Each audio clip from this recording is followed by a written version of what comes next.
creating a sustainable subdivision urban project from scratch, by creating bodies of water at different elevations with a slope, which would be open to the sky for natural oxygenation and filtration, transporting a generous flow to the surroundings and the view of the subdivision below.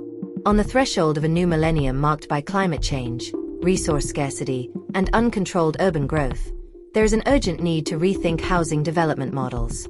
Sustainable subdivisions are not only an architectural alternative, but a comprehensive response to the environmental, social, and economic challenges of the 21st century.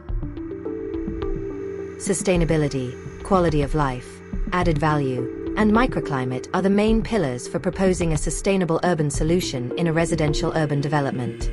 All of this is achieved through bodies of water at different elevations, generating open-air water movement throughout the urban complex.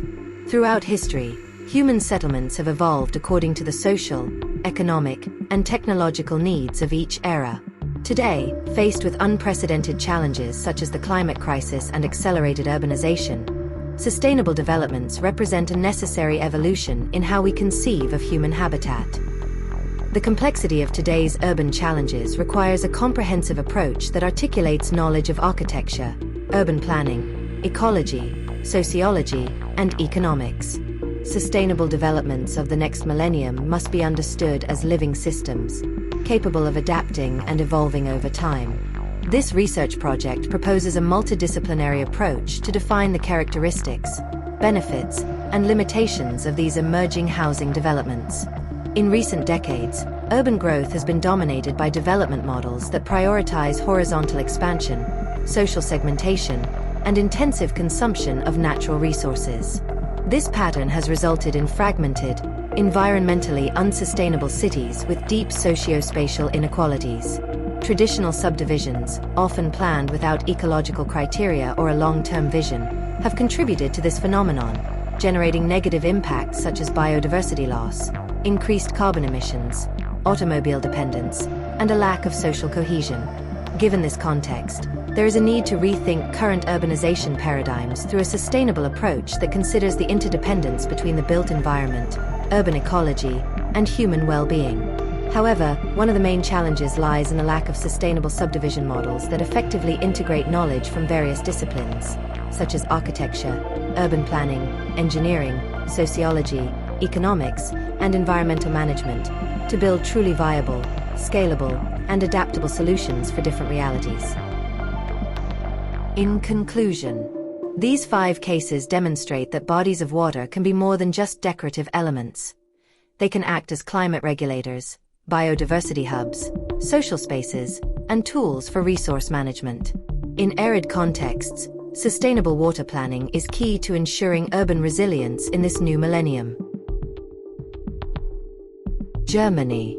Although Vauban does not have large lakes, it implements sustainable drainage systems with bioswales, surface retentions, and rainwater harvesting as part of an integrated water infrastructure. This water approach contributes to cooling the microclimate, promoting urban vegetation, and reducing runoff. Furthermore, Vauban stands out for its citizen participation, car-free mobility, and highly energy-efficient housing. Vauban is a sustainable urban eco-district developed since the 1990s on a former military barracks, with citizen participation in its design and strict ecological standards. The district uses stormwater management systems such as bioswales, green roofs, and permeable pavements that reduce surface runoff by up to 87%.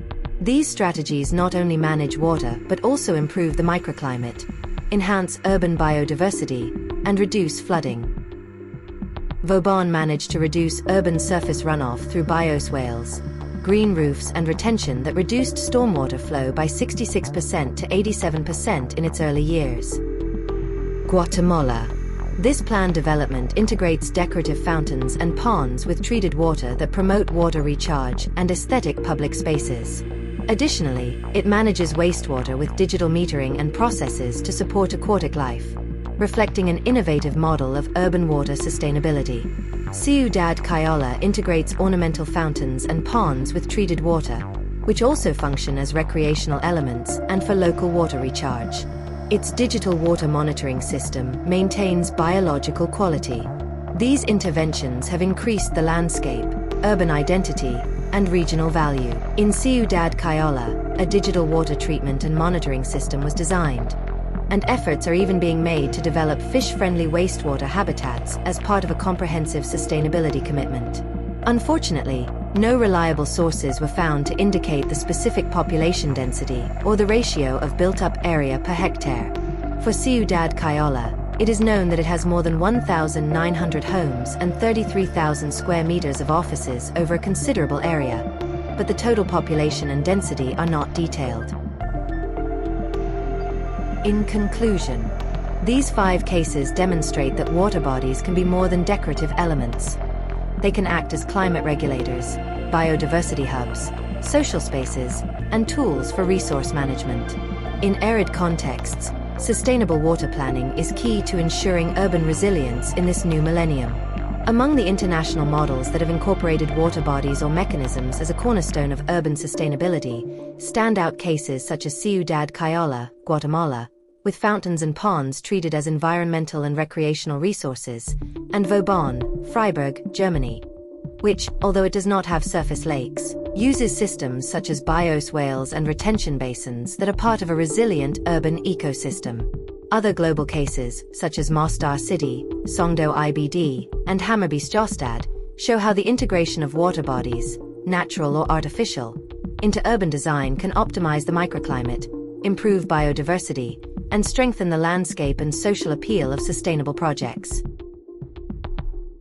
Why integrate artificial bodies of water in arid areas? They generate microclimates. They regulate runoff. They recharge aquifers. They increase biodiversity. They create valuable public spaces. This research is relevant and necessary in light of the urban and environmental crisis facing contemporary cities. Sustainability in residential developments should not be understood solely as an architectural or ecological trend, but as a profound transformation in the way urban environments are conceived, built, and inhabited. Adopting a multidisciplinary approach allows us to understand the complexity of housing systems and propose more comprehensive and lasting solutions. This project provides academic value by integrating theories and methodologies from different fields, allowing for the formulation of more robust and innovative proposals for the design of sustainable residential developments. It also has an important practical and social dimension, as the results could guide public policies, real estate sector practices, and urban planning processes toward more responsible and resilient models. In a context where the future of cities is at stake, researching sustainable residential developments from multiple disciplines is a key step toward ensuring more just, efficient, and livable environments for future generations. Formation of a multidisciplinary team based on this hypothesis. If approaches from various disciplines, such as architecture, urban planning, ecology, sociology, and economics, are coherently and synergistically integrated, then it is possible to develop a sustainable subdivision model capable of effectively responding to the urban, social, and environmental challenges of the next millennium. Because this approach allows us to comprehensively address the complexity of human settlements and generate more resilient, inclusive, and ecological solutions. General objective: to design a sustainable subdivision model that integrates architectural, urban, ecological, social, and economic principles, based on a multidisciplinary approach, to respond to the urban and environmental challenges of the next millennium. Specific objectives. 1. Analyze the main urban and environmental challenges facing current subdivisions in expanding urban contexts. 2. Review theoretical models and national and international case studies that have implemented sustainable practices in subdivision development. 3. Identify the key elements that each discipline, architecture, urban planning, sociology, ecology, economics, etc., can contribute to the creation of sustainable subdivisions. 4. Propose a conceptual model of sustainable subdivisions adaptable to different urban and climatic contexts, with measurable sustainability criteria. 5. Evaluate the technical, social, and economic viability of the proposed model through simulations, projective scenarios, or validation with experts. Research methodology. Approach. Qualitative with quantitative support. Design, exploratory descriptive, with a comparative and analytical component. General method, multiple case study, complemented by document review and fieldwork. 1. Literature review. Objective, to identify theories, approaches, models, and background information on subdivisions, sustainable urbanization, and the main urban and environmental challenges. Activities, review of scientific literature, academic articles, theses, books, and conferences. Analysis of urban plans, building regulations, environmental standards, and local/national public policies. Consultation of sources from international organizations, UN Habitat, IPCC, World Bank, etc. Expected outputs. Theoretical framework with analytical categories to identify urban and environmental challenges. Comparative matrix of urban sustainability criteria applied to subdivisions. 2. Case study selection and analysis. Objective, to examine real-life cases of expanding urban developments that present significant environmental or urban issues. Selection criteria. Location in areas of recent urban growth, urban peripheries or edges. Diversity in development types. Private, public, mixed. Access to information, documents, physical access, interviews. Activities. Location in areas of recent urban growth, urban peripheries or edges. Diversity in development types. Private, public, mixed.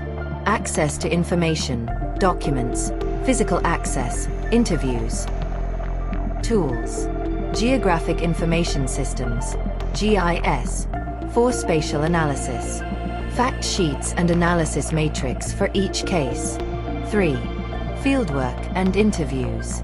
Objective, to collect qualitative perceptions and empirical data on the daily challenges faced by residents, urban planners, officials, and experts. Techniques. Semi-structured interviews with residents of selected subdivisions, architects, urban planners, environmental engineers, urban planning or environmental officials. Direct observation, urban walks with photographic records, mental maps, and observation logs. 4. Data analysis and interpretation. Objective, identify patterns, tensions, and critical areas related to urban and environmental challenges. Analysis submission, thematic and categorical analysis of interviews and observations.